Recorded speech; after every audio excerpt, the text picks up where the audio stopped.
Hey, hello everyone and welcome back to Paranormal Time. Today's video is all about the paranormal.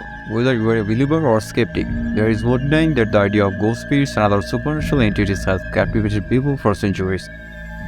In this video, we'll be searching some of the most compelling evidence for paranormal activity and sharing some of the most chilling stories of ghostly encounters and discussing some of the most popular theories about what lies beyond our realm of understanding.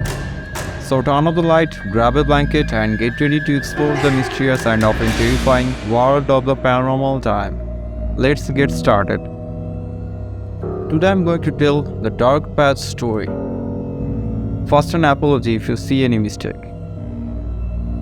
I wasn't going to turn that down. It was Halloween night and I had grown out of it. But it didn't stop their parents from going to a Halloween party of their own. I followed Janet upstairs. She whispered as she opened the door to Steve's room. "There's Steve. He won't cause you any trouble. He sleeps through the night." I squinted to see the boy who lay in almost darkness in the bed. She closed the door quietly. The only sound the click of the barrel engaging with lock. "This is Alice," she said as we entered her room. She was still awake. "This is Helen. She was going to look after you tonight." I knelt down next to her. The sheets were pulled up to her face. "Hey, Alice," I saluted, stroking her gently. I looked around the room. "Wow, you really likes your doll." She nodded. The whole room was decorated with them, at least 100. I didn't want to tell her they freaked me out. "They look amazing." She smiled. Alice's mom gestured for us to leave. "Good night, Alice," I said as the door was closed behind us. "Thank you so much for doing this at such short notice. You came to us with such a good recommendation. I must say Alice is a little clingy. We don't get out that often." "That's okay. I had a younger sister myself. She was a real pain too. Have you tried leaving her with family?" "We don't have much, just my mother, and she's little senile now. It's too much of a risk to leave Alice alone with her." "We need to get going," I heard Alice's father shout from the bottom of the stairs. Coming, Janet said quietly, "We will see you around 1 a.m. I hope that's still okay." "Yes, that's fine." I sat in the living room as Alice's parents raced around the downstairs putting the finishing touches of their costumes. "See you later," Janet said. Dad hovered for a moment as it completed. "Alice," he said before stopping, "she's a little different. She likes to make things up. We are going to be late." Janet hollered from outside. "Be careful," he said, closing the door behind him. I flinched as I heard the key turn in the lock. Deadbolt shut. The house was suddenly silent. I waited for the sound of the car door closing and the vehicle leaving, but I didn't, and unease failed me. I sat on the couch in the living room, dimly lighted by a small lamp that stood in the corner. It sent elongated shadows that projected onto the surface of the furniture. I checked my Twitter feed for a bit, feeling at a loose end. There was a knock at the door. It startled me. I got up and checked the spy hole, expecting one of the parents had forgotten something. Instead, a small boy stood there. I placed my phone on the table in the entryway and picked up the bowl of sweets, then unlocked the door. I scooted down. "Hello there. Would you like some candy?" I thrust the bowl out in front of him. He took a second to look down and then his gaze returned to mine. He violently shook his head. "Okay, how are your parents?" He stood in silence. In a whisper he asked, "Can I come in?" "I don't know who you are. Sorry, do you need to me call someone?" I turned to pick up my phone. "Do you know your parents' number?" I asked. When I turned back, the boy was gone. I swiftly shut the door and scanned the house. I wondered if the child was rushed inside when I wasn't looking. I returned to the couch, worried that an intruder might be in the house. Before I could get back to my phone, I heard footsteps on the stair. Alice emerged, I'm scared, she said. I saw the glowing dark patch in her pajamas. Oh honey, it's okay, I said, jumping out of my seat and running over to hug her. What happened, Steve? She said. I stepped back. Did he come in your room? She nodded. Let's get you cleaned up. I took her hand and led her upstairs. Her door was ajar.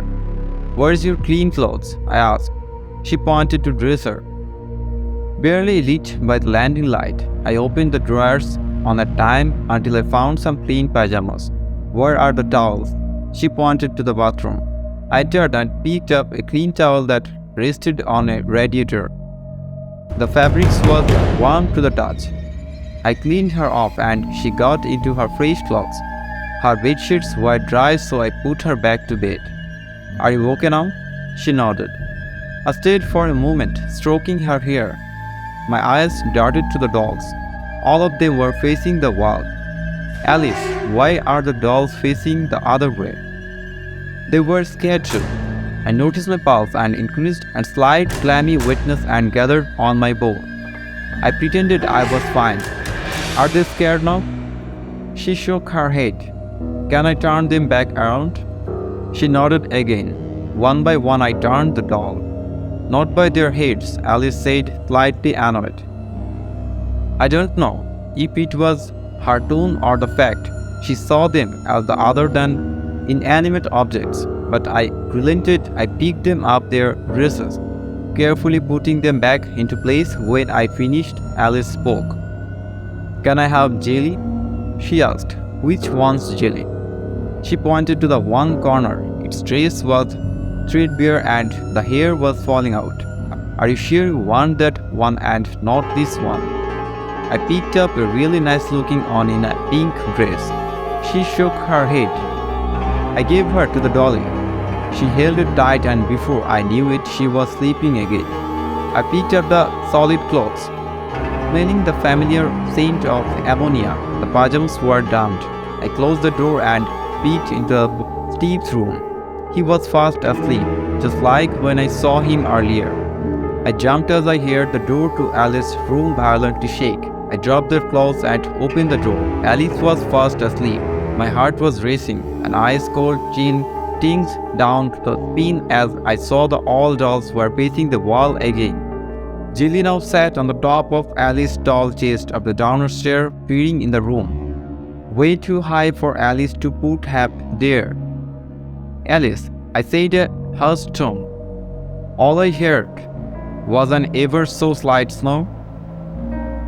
I contemplated turning the dolls back again, but didn't. They scared me.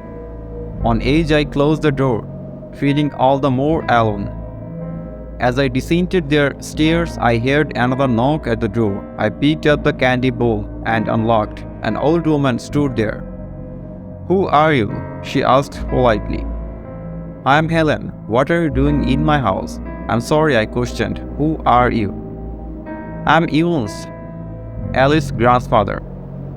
I remembered what Janet told me. Hi, Evans. Could you let me in? I'm not sure that's a good idea. Do her parents know you are visiting? I'm not visiting, she said, upset. I really cannot let you in.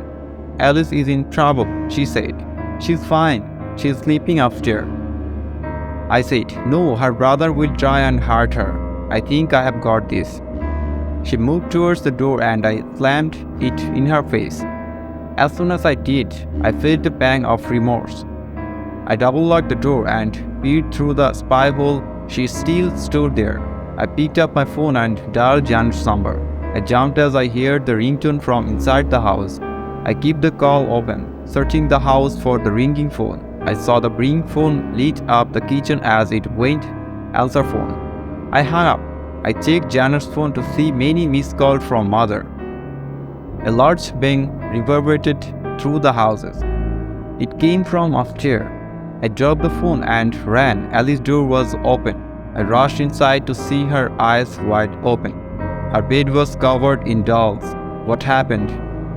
Steve, she said between gasps. What about him?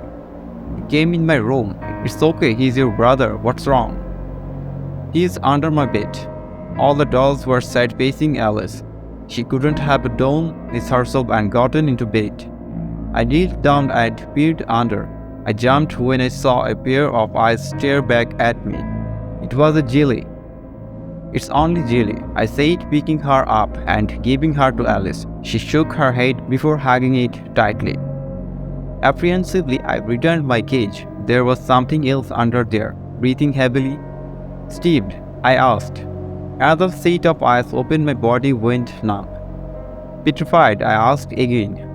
"Steve, is that you?" He nodded. "Why is she scared of me?" "I don't know," I said, lifting my head up. "Why are you scared of Steve?" She began to cry. I looked under again. "Will you come out?" He wasn't there. I ran into his room and turned on his light. He was still asleep in his bed. "Steve?" I asked, knowing I didn't want to know the answer. Gently, I pulled back the sheets. He didn't move. I placed my hand on his shoulder and turned him onto his back. I screamed. I heard the footsteps rush up the stair. "You saw him, didn't you?" Janet asked from the landing, her eyes pregnant with tears. I stood there, my lip quivering. "She saw him, Howard." "You did?" the father asked. Janet held her hand together in delight. I stole a final look at the mummified body in the bed. "What did he say?" I said nothing. "Helen, please tell us. Why is Alice scared of him?" "Alice saw him?" They rushed into her room. I didn't know what to do. Why were they here? What the heck was in the bed? Janet shrieked. As it pulled out of a daze, I ran into Alice's room. The dolls were gone and so was Alice. "Where is she?" Janet shouted at me. "I don't know. She was here a minute ago. I just wasn't there." "What did you do to her? Why is her pajamas on the floor?" Helen blasted. "She wet herself," I said in defense. "Bullshit." I ran down the upstairs and stood as I looked in the living room. Evans was sitting on the couch, stroking Alice's hair. All the dolls were spread out around the living room, all pointing to look at Alice. "Don't run away from me," Helen said, plunging down the stair. "Stop too." "Janet, she is here." He pushed past me into the living room.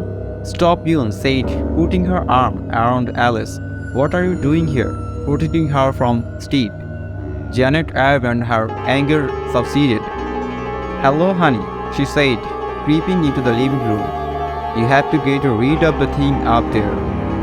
"Mother, he's only sleeping." "No, he isn't," Ewan said. "He's dead. You have to move past this." My gaze was drawn to the corner of the room. I saw a scared little boy shake. "Do you see him now?" Janet asked me expectantly. Bobbie began to cry and shook his head violently. I copied him. "I think it's best to you to leave," Helen said. I picked up my coat, my hand shaking, trying to unlock the door. Calmly, he placed his hand on mine. Taking the key, he opened the door. "Here," he said, handing me a large weight of cash. It was at least 1,000 euro. "Please don't mention that what happened tonight." I nodded and ran for my car. I locked the doors as soon as I got in. I jumped when I saw a little boy stand next to the window. I opened it. "Hi, Steve," I said in a whisper. He asked, "Can I come in?" I shook my hand and a single tear rolled down my cheek. "Be a good boy, will you?" He nodded. I pulled away, looking the rear view to see an empty street. So there you have it, folks. A glimpse into the mysterious and often terrifying world of the paranormal time.